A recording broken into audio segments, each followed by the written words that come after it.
नमस्कार, एनटिभी कोहलपुर समाचारमा स्वागत छ। म अन्जु चौधरी। सुरुमा प्रमुख समाचार। नेपालमा कोरोना संक्रमितको संख्या 1 लाख नाग्यो। संक्रमितहरू हिटडुल गरे कारबाही गर्ने सरकारको चेतावनी। कोरोना संक्रमण बढ्दै गएपछि सुर्खेतका आधा दर्जन सरकारी कार्यालयहरू बन्द। मालपोतदेखि ब्याङ्कसम्मका सम्पूर्ण सेवाहरू प्रभावित। महामारीले आर्थिक सङ्कट निम्त्याएका बेला रोजगारी सृजना गर्ने युवाहरूको प्रयत्न। वैदेशिक रोजगारमाथिको परनिर्भरता घटाउने अपेक्षा। कोरोना महामारीकै बीच अमेरिकामा राष्ट्रपतीय निर्वाचनको माहौल बढ्दै। राष्ट्रपति डोनाल्ड ट्रम्प चुनावी र्यालीका लागि सक्षम। र पन्जाबलाई 69 रनले पराजित गर्दै आइपिएलमा हैदराबादको तेस्रो जित। आज दिल्ली र राजस्थान बीच प्रतिस्पर्धा हुँदै। समाचार अब विस्तारमा। देशमा कोरोना भाइरसबाट संक्रमित हुनेको संख्या 1 लाख नागेको छ। संक्रमणको जोखिमप्रति नागरिकहरूले वास्ता गर्न छोडेको बुझाइ छ स्वास्थ्य मन्त्रालयको।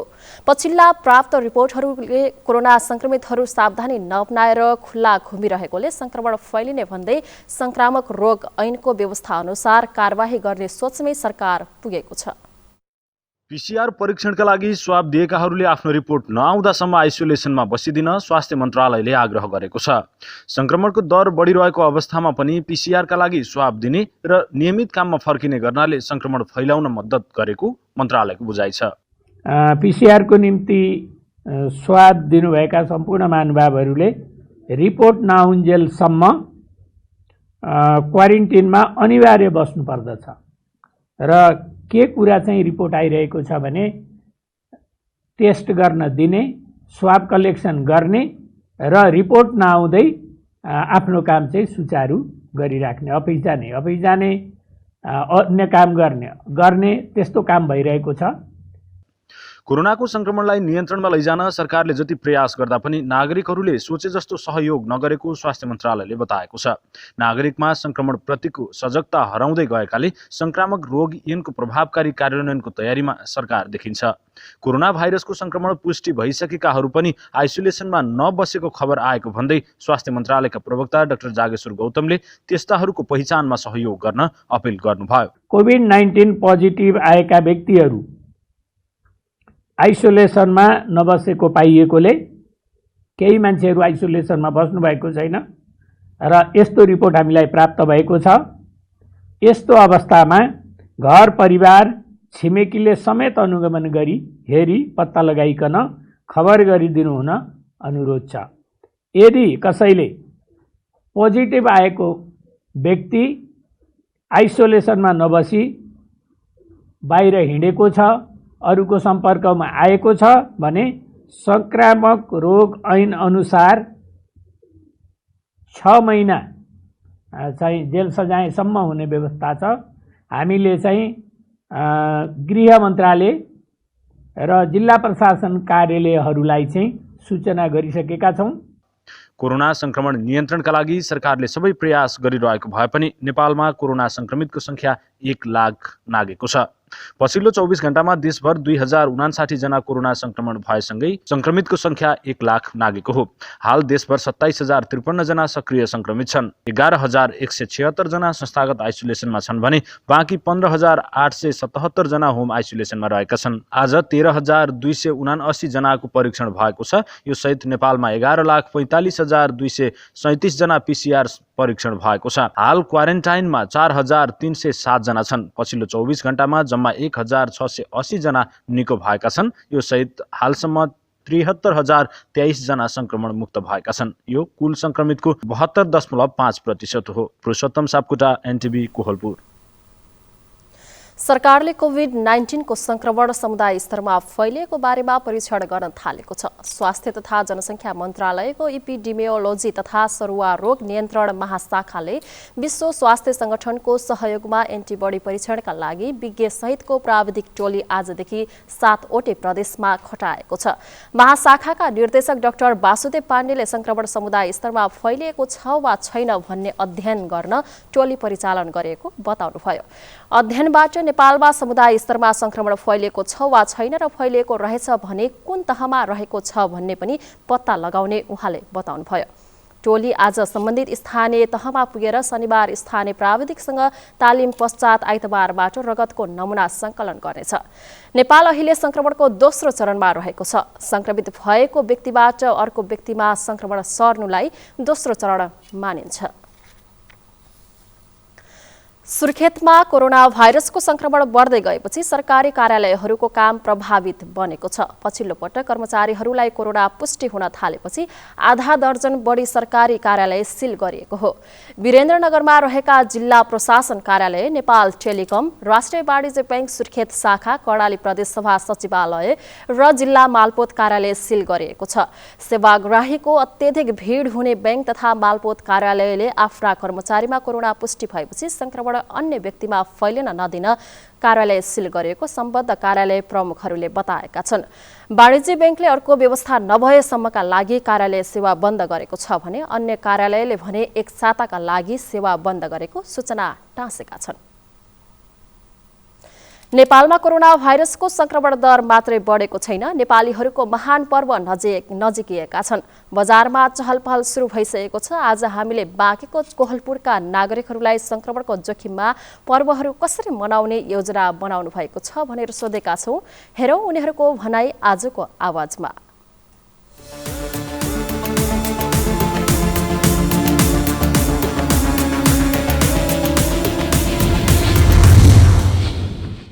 कोभिड-19 को जुन महामारी छ त्यो अवस्थामा अहिले देश के संसार विश्व नै अग्राल अवस्थामा गुज्रिएको अवस्थामा दसैँ त मनाउनु नै छ।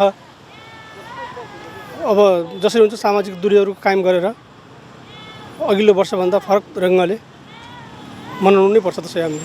यो विश्वव्यापी कोभिड-19 जो कोरोना सम्बन्धीको रोगले गर्दा सबै मान्छेहरू हामी त्रसित भएको अवस्था हुँदा सबैलाई एक ठाउँबाट अर्को ठाउँमा जान आउन पनि निकै गाह्रो भएको हुँदा हामीले अहिलेको यो दसैँ चाडपर्वलाई आफ्नै सेलिब्रेटकै रूपमा घरमै बसेर मनाउने सोच गरेका छौँ। दसैँ त अब गत सालको जस्तो होला जस्तो लाग्दैन। कोरोना महामारीको कोभिड-19ले गर्दा होइन, अब व्यावसायिक रूपमा हेर्ने हो भने चाहिँ व्यवसायिकहरू पनि धेरै कमजोरीमा गइरहेछन्। कसैको लस भइरहेछ, कसैको केही भइरहेछ।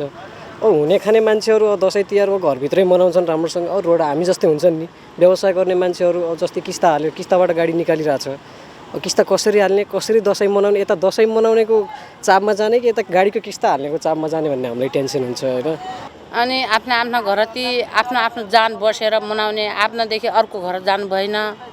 अनि अब कोरोना त भन्छन्, वास्तव कोरोना भन्छन्, के हो कसो। अनि यही कोरोना भनेर के अरे बालबच्चाहरू लरबिर भए, स्कुल नलाग्ने भयो, समस्या त ठुलो पर्यो। तर हाम्रो हाम्रो आफ्नो मान्छेको सोच के छ भने जहाँ छौँ त्यहीँ बनाउने, धेरै ठुलो जमावट मान्छेको नगर्ने, धेरै ठुलो मान्छेको भेला नगर्ने होइन। अब बोलाउँ परदेशमा गएकोलाई पनि घर बरु नबोलाइदिने, यताउता काठमाडौँ गएकोलाई उहीँ बनाऊ, जे गरेको छौ त्यहीँ गर भन्ने होइन। यहाँ पनि अब घर जति भएका अब त हामी पहिला त के हुन्थ्यो भने धेरै आफन्तको घरमा ठुलो भिड लगाएर कोही त अब नाचगान पनि गर्थे, यताउता दसैँ मनाउने भनेर होइन। घरमै बसेर मनाउँछौँ हामी। त्यसरी यस्तो कोरोनाको महामारीमा हामी घरदेखि बाहिर जाँदैनौँ, घरको परिवारैसित हामी दसैँ तिहार मनाउँछौँ।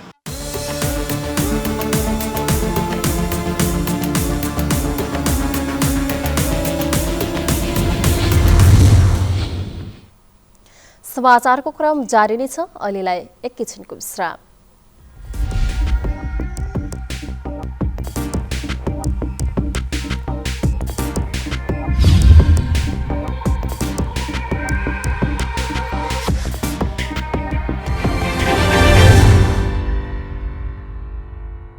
लामो समयसम्म हामी बन्दाबन्दी वा चाहिँ निषेधाज्ञा लागू गरेर चाहिँ सङ्क्रमण दरलाई नियन्त्रण गर्ने बाटोमा अगाडि बढ्न सक्ने अवस्था रहँदैन। आवश्यकता अनुसार हामी एरिया बन्दी गरेर चाहिँ ट्रेसिङको काम अगाडि बढाउनेछौँ। अन्यथा हामी आर्थिक क्रियाकलाप सँगसँगै महामारी विरुद्धको लडाइँ अगाडि बढाउनु पर्नेछ। त्यस अर्थमा सम्पूर्ण दाजुभाइ दिदीबहिनीहरूले सकेसम्म चाहिँ आवश्यकताभन्दा बढी गतिविधि मुभमेन्टहरू नगर्नका लागि म अनुरोध गर्न चाहन्छु।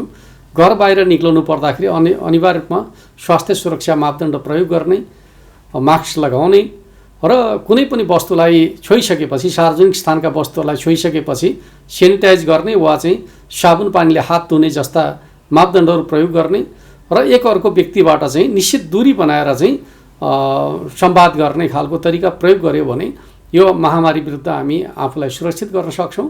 त्यो दिशामा सम्पूर्ण दाजुभाइ दिदीबहिनीहरूको सहयोग हुनेछ भन्ने विश्वास र अपेक्षाका साथ म हार्दिक अनुरोध गर्न चाहन्छु।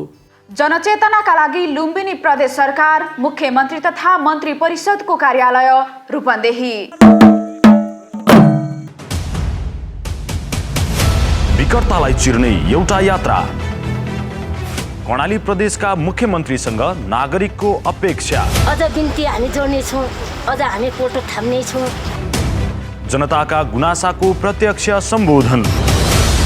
हजुर बाँच्नुभयो, बच्चाहरू छन्, अब चिन्ता नगर्नु।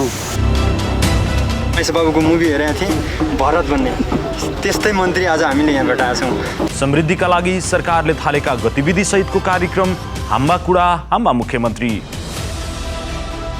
मात्र एनटिभी कोहलपुरमा।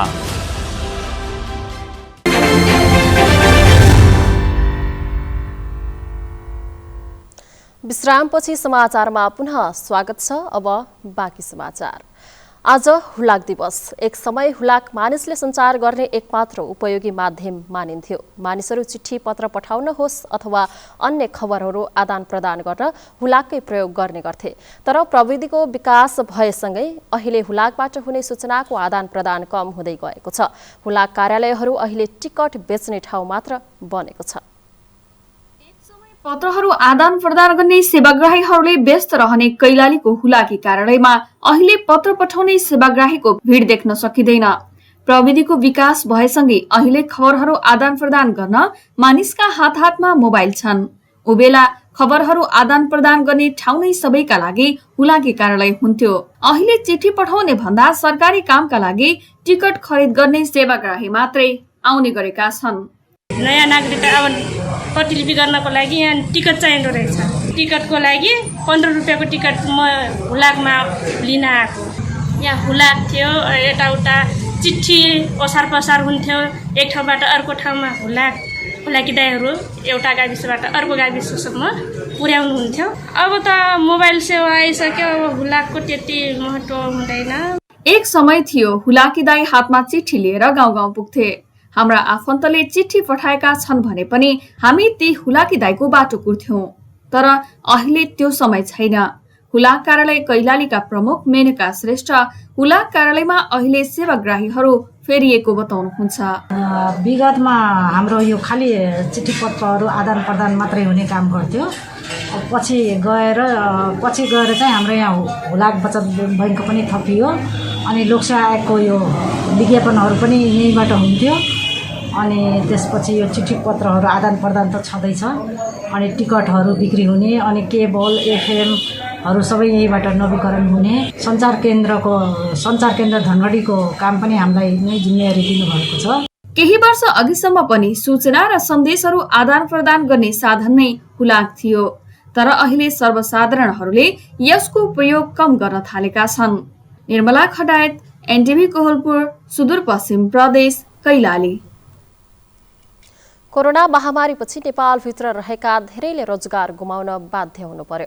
रोजगारीका लागि बाह्य मुलुक गएकाहरू पनि बेरोजगार भएर घर फर्किएका छन्। आर्थिक अवस्था चलायमान नहुँदा बढ्दो बेरोजगारी सङ्कटका बीच कतिपय युवा व्यवसायीहरू पनि आफ्नो पेसामा रोजगार सिर्जना गर्ने प्रयत्न गरिरहेका छन्। कोरोना महामारीका कारण उत्पादन तथा सेवामूलक उद्योग धराशायी बन्दै गइरहेका छन्। व्यवसाय चलायमान नहुँदा आर्थिक गतिविधि ठप्प छन्। धेरैले भएको रोजगार गुमाउनु परेको अवस्था छ। चुनौतीका समयमा गरिएको व्यवसायले उत्पादनसँगै युवालाई सिप सिक्ने अवसर मिलेको छ। पुरा फ्यामिलीहरूलाई छोडेर अर्काको देशमा जानु पर्दैन, हामी नेपालमै केही गर्न सक्छौँ भनेर त्यो एउटा नारा हैन त्यो पनि राख्छौँ। कोरोना महामारीका त्रासले भारत लगायत अन्य मुलुकबाट स्वदेश फर्किएकाहरू आर्थिक सङ्कट टार्न पुनः गन्तव्य मुलुक फर्किरहँदा युवा शक्तिलाई स्वदेशमै रोकी कृषिको व्यवसायीकरण गर्ने अवसर गुमेको छ। स्वदेशमै रोजगारका अवसर सिर्जना गर्ने र लकडाउन भए यता युवालाई उद्यमसँग जोड्ने गरी गर्नुपर्ने छलफल र बहसले प्राथमिकता नपाउँदा भएका उद्योगहरूमा कामदार अभाव पनि चुलिएको छ भने बाह्य मुलुकका कामदारमाथिको परनिर्भरता घटाउँदै नेपालीलाई नै आत्मनिर्भर बनाउने अवसर ओझेलमा परेको छ। म जस्ता डेरी यहाँ 5-6वटा डेरी छन्, 5-6 डेरीले काम गर्ने मान्छे पाएको छैन। जिउ हजुर हात जोडेर लिएर आउनुपर्छ। डेरीको काम अलि दुःखको काम त हुन्छ नै, दुःख छ। बिहानदेखि बेलुकासम्म खटिनु पर्ने कुरा हुन्छ, वेट उठाउनु पर्ने कुरा हुन्छ, डेरीको काम दुःख छ। तर के छ भने नेपालीहरूको बानी के छ भने नेपालमा काम गर्यो भने सानो भइयो, नेपालीसँग काम गर्यो भने सानो भइयो, तर विदेश गइयो भनेदेखि चाहिँ कमसेकम अर्काको काम गरिरहेछ, कसैले देख्दैन होला। केही आफ्नो र केही ऋण पुँजीबाट सुरु गरेका साना तथा घरेलु उद्योगले कोरोना महामारीका समयमा झेलिरहेको कच्चा पदार्थको अभावका माझ अधिकांश युवाहरू पेसा व्यवसायको निरन्तरतामा सरकारको साथ खोजिरहेका छन्। नीतिगत व्यवस्थामा सहजता, कानुनी पारदर्शिता, मापदण्ड विपरीत भइरहेका गतिविधि नियन्त्रणमा सहजीकरण गरी युवा उद्यमीहरूलाई प्रोत्साहन गर्नु आवश्यक छ। क्यामेरामा रुद्रनाथ शुक्ला र प्रधुम्न मिश्रका साथमा प्रेम बुढा छेत्री, एनटिभी कोहलपुर। पश्चिम नवलपरासीका किसानहरू व्यावसायिक बेसार खेतीतर्फ आकर्षित भएका छन्। जिल्लामै पहिलो पटक सहकारी मार्फत व्यावसायिक बेसार खेती सुरु गरिएपछि जिल्लाका किसानहरूलाई आर्थिक सबलीकरणमा समेत सहज भएको छ। कोरोना महामारी सुरु भएपछि औषधीय गुणले भरिपूर्ण बेसारको चर्चा मात्रै भएन, यसको खपत पनि ह्वात्तै बढ्यो। विदेशबाट समेत बेसार आयात भइरहेको सुनेका सुनवल लघु उद्यमी बचत तथा ऋण सहकारी संस्थाका अध्यक्ष नरबहादुर खड्काले सहकारी मार्फत व्यावसायिक बेसार खेती गर्ने योजना बनाउनु भयो। सोही अनुरूप सुरुवातमा 12 कट्ठा जमिनमा बेसार खेती सुरु गरेको उहाँले बताउनु भयो। हामीलाई पनि त्यो कोरोनाको बेलामा बेसारको अलिकति चर्चा भएको कारणले आकर्षण बढेको हो र यो कोरोना सुरु भइकन हामीले बिउहरू खोजेर यति रोपेको, बिउ नपाएको कारणले थोरै रोपेको हो। आकर्षण चाहिँ बढ्छ। यो बिउको अभाव भएकाले सुरुमा कम क्षेत्रफलमा बिउ उत्पादनका लागि मात्रै खेती गरिएको र आगामी वर्ष सबै सदस्यलाई बेसार खेती गर्न उत्प्रेरित गर्ने सहकारीको योजना छ। बजारमा बेसारको माग बढ्दै जाँदा कम जोखिममा मुनाफा हासिल गर्न सकिने भएकाले पनि सहकारीले आगामी वर्ष 10 हेक्टर क्षेत्रफलमा बेसार रोप्ने योजना बनाएको छ। आगामी वर्ष थप चाहिँ 10 हेक्टरमा यसको विस्तार गर्ने र अर्को चाहिँ बेसारको पाउडर प्लान्ट आफैले बनाउने र उत्पादित बेसारको पाउडर चाहिँ सानो सानो पहुँच बनाएर बजार पुर्याउने योजना छ।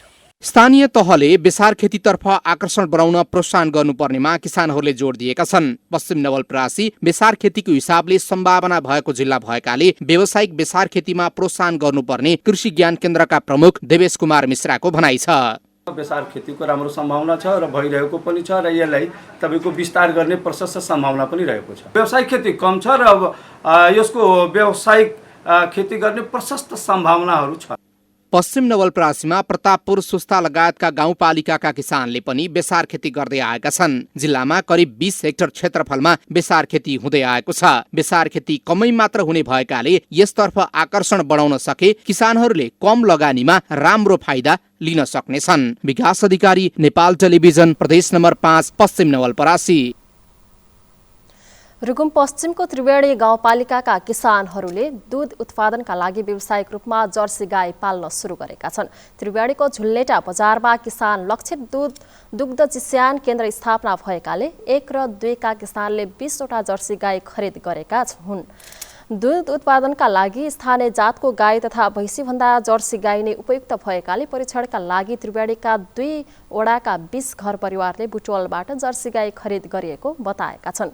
किसानले जर्सी गाई खरिदमा 40,000 देखि 1,50,000 सम्मको रकम लगानी गरेका छन्। त्रिवेणी गाउँपालिकाले समेत किसान लक्षित आय आर्जनका लागि गाउँपालिकाको 10 वटै वडालाई पशुपालन र तरकारी क्षेत्रका रूपमा विकास गर्ने नीति अवलम्बन गरिएको बताएको छ।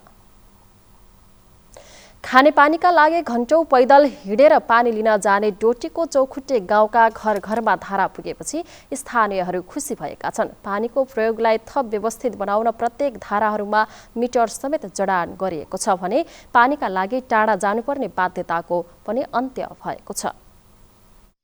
वर्षौंदेखि 1.5 घण्टा पैदल हिँडेर पानीको जोहो गर्ने डोटीको पूर्वी चौकी गाउँपालिका 5 को चौखुट्टेका स्थानीय खानेपानी योजना निर्माण भई सञ्चालनमा आएपछि खुसी भएका छन् भने घण्टौं हिँडेर पानीको जोहो गर्नुपर्ने बाध्यताको पनि अन्त्य भएको छ।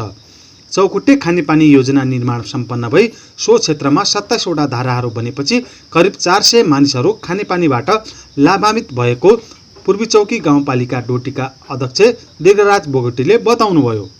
यहाँ भएको छ अनि जिआई पाइप राखिएको छ अनि मुहानमा चाहिँ यसका मुहानमा इन्टेकहरू बनेका छन् अनि त्यसपछि धाराहरूमा प्रत्येक धारामा चाहिँ टुटीहरू फिटा भएको छ अनि 26-27 वटा धाराहरू निर्माण भएका छन्। सुदूरपश्चिम प्रदेश सरकारबाट गाउँपालिकालाई प्रदान गरिने गाउँपालिकाकै विशेष बजेटबाट 22 लाखको लागतमा करिब 3 किलोमिटर भन्दा टाढाको दूरीमा रहेको मुहानबाट खानेपानी ल्याइएको गाउँपालिकाले जनाएको छ।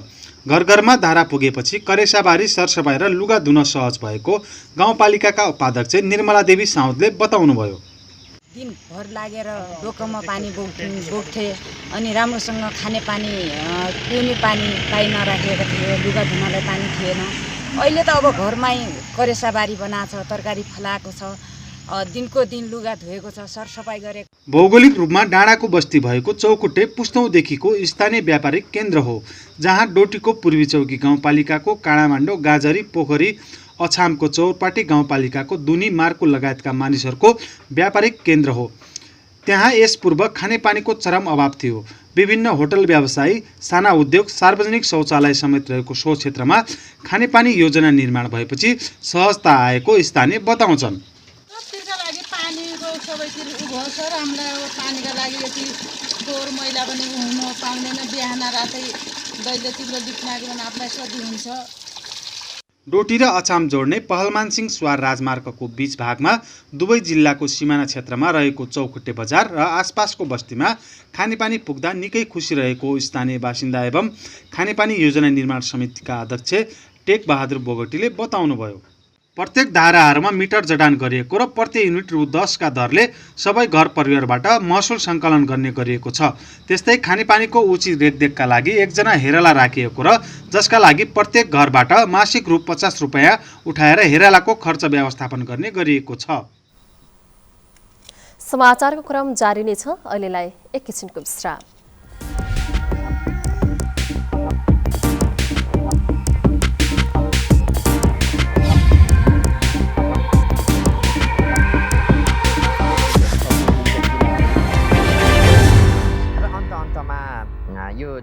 चढ्दा झर्दा एक आपसमा टच नगर्ने, सेनिटाइजरको अनिवार्य प्रयोग गर्ने, मास्कको अनिवार्य प्रयोग गर्ने, निश्चित स्टेसनहरूमा मात्रै यात्रुहरूको खानपिन व्यवस्थापनमा अग्रिम सूचना जारी गर्नुपर्ने, चालक र सहचालकले दूरी कायम भएको स्थिति र त्यहाँ यात्रुहरूलाई यो बारेमा अग्रिम जानकारी सूचना र यात्राको सम्पूर्ण नोट जारी गरेर कोभिड पछाडिको नयाँ जीवन पद्धति, नयाँ यात्रा पद्धति स्थापित गर्नका निम्ति म सबै यातायात व्यवसायी यात्रुहरूलाई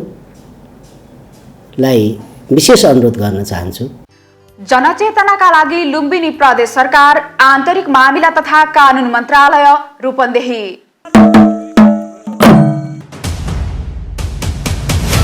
विकटतालाई चिर्ने एउटा यात्रा। कर्णाली प्रदेशका मुख्यमन्त्रीसँग नागरिकको अपेक्षा। अझ बिन्ती हामी जोड्नेछौँ, अझ हामी पोटो थाम्नेछौँ। जनताका गुनासाको प्रत्यक्ष सम्बोधन। हजुर बाँच्नुभयो, बच्चाहरू छन्, अब चिन्ता नगर्नु। महेश बाबुको मुभी हेरेका थिएँ, भरत भन्ने, त्यस्तै मन्त्री आज हामीले यहाँ भेटाएका छौँ। समृद्धिका लागि सरकारले थालेका गतिविधि सहितको कार्यक्रम हाम्बा कुरा हाम्बा मुख्यमन्त्री, मात्र एनटिभी कोहलपुरमा।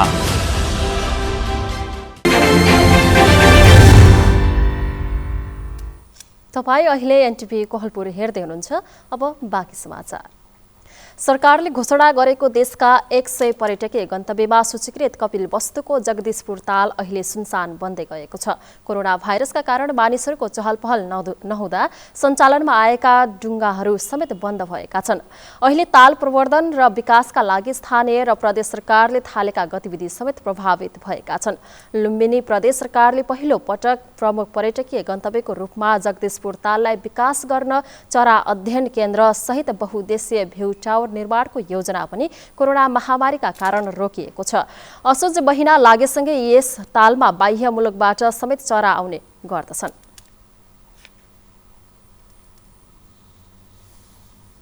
अमेरिकी राष्ट्रपतीय बहसका लागि अनिच्छुक अमेरिकी राष्ट्रपति डोनाल्ड ट्रम्प चुनावी र्यालीका लागि भने तयार रहेको बताउनु भएको छ। गत शुक्रबार कोरोना भाइरसबाट संक्रमित हुनुभएका ट्रम्पले आफूलाई पूर्ण स्वास्थ्य लाभ भइसकेकाले र्यालीमा सहभागी हुन सक्षम रहेको दावी गर्नुभएको हो। उहाँका चिकित्सकहरूले पनि राष्ट्रपति ट्रम्पको थेरापी सकिएको र उहाँको अवस्था धेरै राम्रो भइसकेको बताएका छन्। राष्ट्रपति ट्रम्प कोरोना भाइरसबाट संक्रमित भएको पुष्टि भएपछि गत शुक्रबार अस्पताल जानुभएको थियो भने सोमबार निवास फर्किनु भएको थियो। निवासबाट पनि उहाँलाई उपचार गराइरहेका चिकित्सकहरूले राष्ट्रपति ट्रम्प अब सार्वजनिक कार्यक्रममा सहभागी हुन सक्ने बताएका छन्। अब आर्थिक समाचार।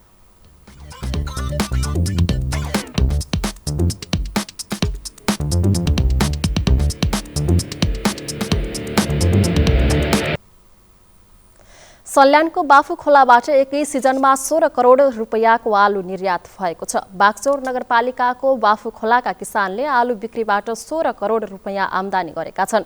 आलु खेती गरेर बाफु खोलामा एक घरले 1 लाखदेखि 7 लाख रुपैयाँसम्म आम्दानी गर्ने गरेका छन्। 2048 सालबाट बाफु खोलाका कृषकले व्यावसायिक रूपमा आलु खेती गर्दै आएका छन्। सल्यानको आलु दाङ, नेपालगञ्ज, भैरवा, बुटवल, पोखरा लगायतका शहरमा जाने गर्दछ। लकडाउनका कारण भारतीय तरकारी आयात नभएकाले यस वर्ष स्थानीय उत्पादनले राम्रो बजार पाएको बागचौर नगरपालिका 12 का अध्यक्ष दीपक ओलीले बताउनुभयो। नेपाली बजारमा सुनचाँदीको मूल्यमा उतार चढाव कायमै रहेको छ। साताको पहिलो दिन आइतबार प्रतितोला 94,500 रुपैयाँमा कारोबार भएको छापावाल सुन आज अन्तिम दिन प्रतितोला 94,800 रुपैयाँमा कारोबार भएको नेपाल सुनचाँदी व्यवसायी महासंघले जनाएको छ। बिहिबार छापावाल सुन प्रतितोला 93,900 रुपैयाँमा कारोबार भएको थियो। तेजाबी सुन पनि आज 900 रुपैयाँले बढेर प्रतितोला 94,300 रुपैयाँमा कारोबार भइरहेको छ। यसैगरी चाँदी बिहिबारको तुलनामा प्रतितोला 15 रुपैयाँले बढेर 1,195 रुपैयाँमा कारोबार भइरहेको महासंघले जनाएको छ। साताको अन्तिम दिन आइतबारको तुलनामा 400 रुपैयाँले बढेको हो। अब खेलकुद समाचार।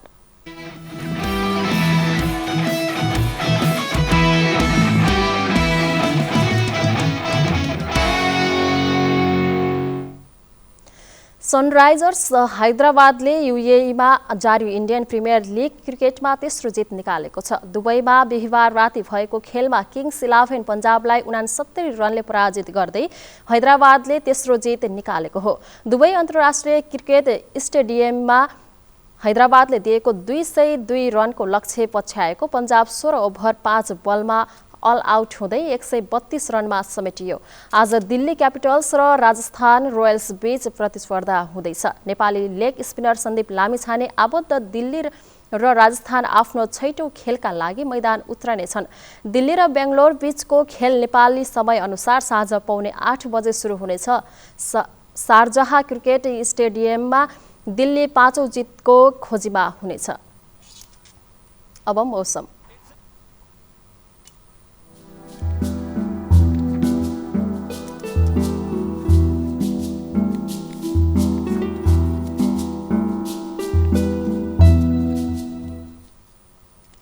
बंगालको खाडीको उत्तर पश्चिम भागमा रहेको न्यूनचापीय क्षेत्रको प्रभाव पूर्वी नेपालमा रहेको छ। हाल देशभर मौसम सामान्यतया सफा रहेको छ। नेपालका पूर्वी प्रदेशका 1-2 स्थानहरूमा हल्का वर्षाको सम्भावना रहेको छ भने देशभर आंशिक बदली रहने मौसम पूर्वानुमान महाशाखाले बताएको छ। अब मौसम सम्बन्धी थप विवरण।